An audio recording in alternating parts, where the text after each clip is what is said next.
ସତ୍ୟ ଅନୁତାପ true ରିପେଣ୍ଟାନ୍ସ Christian ଜୀବନର ଏକ ଗୁରୁତ୍ୱପୂର୍ଣ୍ଣ ଶବ୍ଦ ଅଟେ। ବନ୍ଧୁଗଣ, ଆପଣ ପ୍ରତ୍ୟେକଙ୍କୁ ଏହି ବିଷୟରେ ଜଣାଥିବ ନିଶ୍ଚିତ, କିନ୍ତୁ ଏହି ଭିଡ଼ିଓ ମାଧ୍ୟମରେ ଆସନ୍ତୁ ଏକ ଗଭୀର ଏବଂ ଏକ ନୂତନ ଦୃଷ୍ଟିକୋଣ ଦେଖିବା।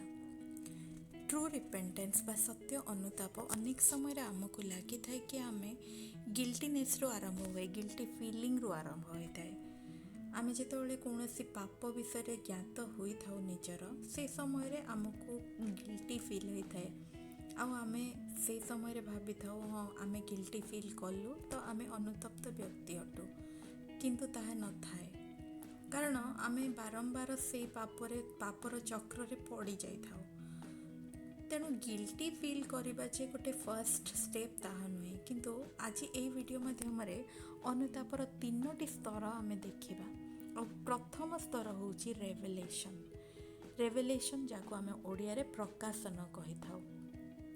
ପ୍ରକାଶନର ଅର୍ଥ କୌଣସି ବିଷୟରେ ଜାଣିବା, ଆତ୍ମିକ ଭାବରେ କୌଣସି ବିଷୟରେ ଜାଣିବା। ଯେତେବେଳେ ଯାଏ ଆମେ କୌଣସି ପାପ କୌଣସି ବିଷୟରେ ଜାଣିପାରିନଥାଉ, ଆମେ କିଭଳି ଭାବେ ଅନୁତାପ କରିବା?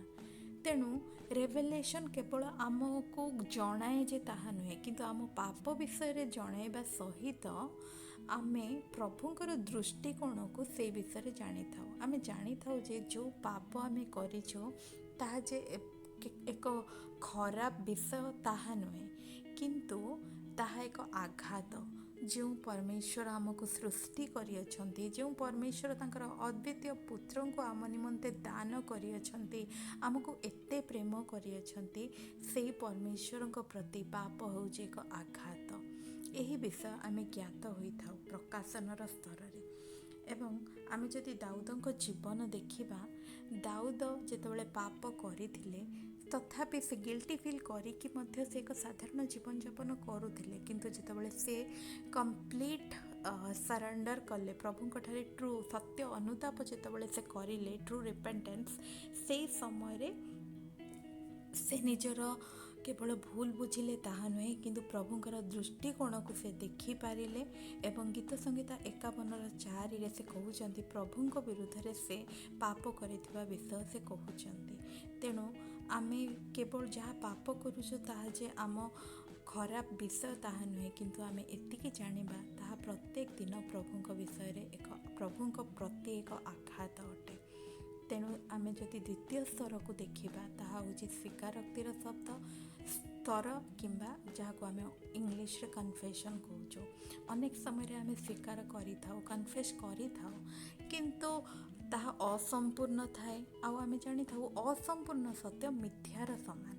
ଅସମ୍ପୂର୍ଣ୍ଣ ମାନେ ଯଦି ମୁଁ କହିଥାଏ ମୋତେ କ୍ଷମା କର ପ୍ରଭୁ, ଯଦି ମୁଁ କରିଥାଏ ମୋତେ କ୍ଷମା କର ପ୍ରଭୁ, এই ପ୍ରକାର ବିଷୟ ଆମେ କହିଥାଉ।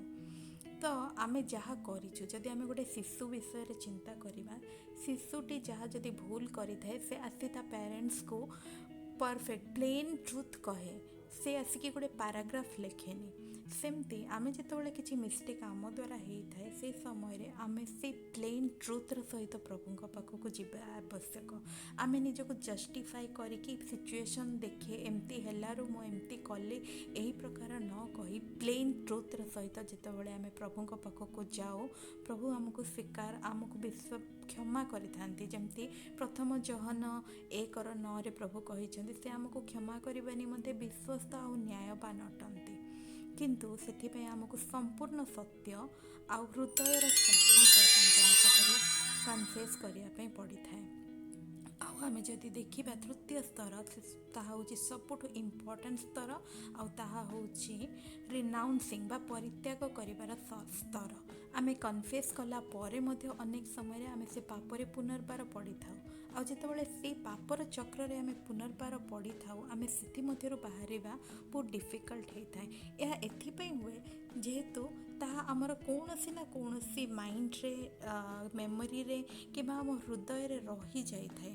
ମାନେ ତାହା ଏକ କବାଟ ସଦୃଶ, ଶୈତାନକୁ ତାହା ନିମନ୍ତ୍ରଣ ଦିଏ। ସେଥିପାଇଁ ଯେତେବେଳେ ଆମେ ସେଇ ପାପର ପ୍ରଲୋଭନରେ ପଡ଼ିଥାଉ, ସେହି ସମୟରେ ଆମେ ଅନେକ ଅଧିକାରଯୁକ୍ତ ବାକ୍ୟର ସହିତ ଆମେ ଶୈତାନକୁ ରିଜେକ୍ଟ କରିବା ପାଇଁ ପଡ଼ିବ।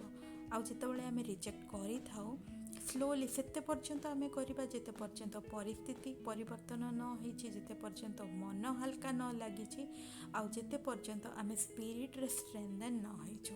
ଆଉ ସେଭଳି କରିବା ଦ୍ୱାରା ଆମେ ଶୈତାନ ସହିତ ସେ ପାପର ଚକ୍ରରୁ ବାହାରି ସମ୍ପୂର୍ଣ୍ଣ ଭାବରେ ଉତ୍ତମ ଜୀବନ କାଟିଥାଉ।